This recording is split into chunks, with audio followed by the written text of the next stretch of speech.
So, hey, just want to make this quick YouTube video. I'm gonna make it on INFJs and INTPs and ENTPs because they're both cool. How to find out if you prefer INTPs or ENTPs? I would list the differences that I've noticed between the two in a relationship and the other two as well. I found that I'm just gonna try to make this really fast. I just found that when an INFJ meets an INTP, it's usually like awesome sauce, except for they're both kind of in their head and they're not really doing much. They're usually just both chilling at La Casa and drinking some beer, watching movies, really just kind of making sense of things. Really, is what they do together. I found that with all the INTP girls that I've seen with INFJ dudes, they really love it when you tease the fuck out of them. You know, they just love that bullshit, and it's like, man, it's just insane because ENTPs like it too, but they need something deeper. You know, my experience would be that ENTPs, they're more kind of like out there already. They want something that they can kind of connect with since they're already kind of looking around, messing with stuff, like poking holes in other people's jello. And so what my thought process is that INTPs are kind of doing regular stuff like a normal person, except they have curveballs. Like, yeah, you know, I'm just a regular kid, except I drive a motorcycle, I go to salsa dancing lessons, I hike with a couple other people here and there, but most of my time is just kind of spent in solitude as I make sense of things. And with ENTPs, them fuckers are usually just running around, wrecking havoc. I said it. So, I found that ENTPs are more likely to just be like, oh, and when an INFJ walks in, they're like, oh my god, look at him, he is chasing down a rhino. Let's go do it with him. You know, they're like, oh my god, I'm so scared of the rhinos. But he's doing it, and it seems so much like the things that you would see in movies. I want to do it too. So the INFJ runs away with the ENTP. The ENT is breaking shit and messing with stuff that you're not supposed to be messing with. But I'd do it if I was with you, bro. Just saying, or chick. They're usually the chicks who like breaking rules. They fucking love breaking rules. INTPs too, but they're just kind of like, they don't want the drama. Like, they'd break the rules just to sit back and laugh and be like, but the ENTPs are the ones who like break the rules and like try to dip out so no one sees them. Like, they love escaping the drama. They love just drama. They just love drama. They love seeing drama and then figuring out a way to maneuver across the chaos. They fucking love chaos. They love making sense of things through the chaos. If there was a chaos room in a regular room, they'd go through the chaos room, but they tried not to get hurt. It's all a game to them. INTPs would probably go to drama too, but they probably like look through it and just kind of like wander across the walls and not really interfere much, but knowing just exactly what's what. You know, he's knowing what the fuck is gonna happen. He's making sense of the chaos in his head. You know what I'm saying? So that's just kind of my description.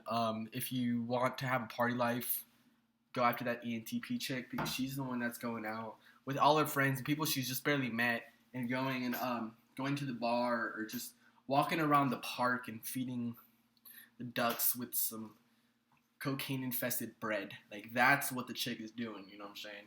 The INTP is probably stuck in a routine, but it's a cool ass routine. It's just like there's just no one to do it with, you know, like oh yeah, every morning I get up, I go hassle this dude, I go do this, break some rules, and just kind of do that. But at the end of the day, it's all normal. Nothing insane is gonna happen. That's where the ENFJ comes in, and they just, dude, ENFJs are insane. Anyways, point being said is that if you're an INFJ and you want like, if you thirst for adventure in your heart and you just want to chase it, be alive, ENTP bitch. But if you're like a person who's already kind of like alive and just kind of, dude, I just want to know what I should do, you know?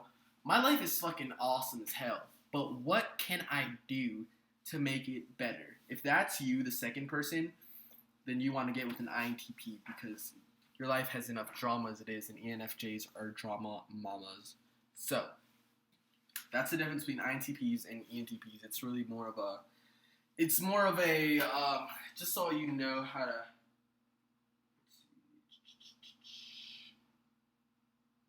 I'm just trying to get a really awesome description for you guys. If you walked into a classroom, an ENTP would be the bad motherfucker who is just like shaking and just like messing with everybody, shooting spitballs and just like doing mean, awesome shit, you know, like putting thumbnail tacks under the teacher's chair. The INTP would be the dirty dude in the class with the glasses, and he just the stereotypical, just like, I just want to wreck some havoc and just like get away with it, if you know what I mean. So he'd be the guy like planning some awesome shit, you know. He probably wouldn't actually do it. He's the kind of guy that you discover and you just find him and say, well, man, that's actually some really cool shit. If we do this, you could actually be popular in this class, you know. So he's the quiet little nerd boy sitting in class who's dope as fuck. But you just have to recognize that trait in him and then do it, which he probably won't want to do it. That's why he's not doing it, obviously. So the INFJ would have to go out and start integrating what this dude is thinking.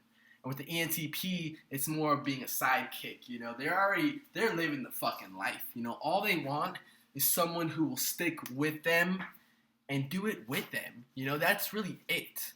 And that's what the INFJ is kind of built for. But if you are a guy, it's really hard to be introverted as a guy, dude. Like, with chicks, it's kind of just difficult because in this society, the more social you are and the more social charm you have and quick-wittedness and the ENTP stuff in your head, the more ENTP you are, the more girls like you in this environment. It seems to be that way. It may not be true.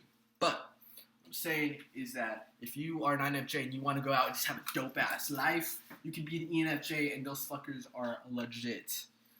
Just find yourself an INTP. Because I don't think type really matters. It's more about who you want to be. For example, if I wanted to be an ESFP in this motherfucker, then all I'd have to do is just change what I'm doing. Like, not even look at personality types, just kind of change what I'm doing. And then as I change at what I look at, I will start to become a different personality type. You know, that's why personality typing is awesome. You guys, a lot of guys, people think that it's all about putting it in a box. And it is, but the box changes with you. The only thing is, as long as you don't look at a type and say, that is me, you know, all you have to say is that is how I am acting right now, because you don't want to get stuck in that little Carl Jung box, because they're basically fucking crutches, you know, you don't need them forever. So, peace out, nigga.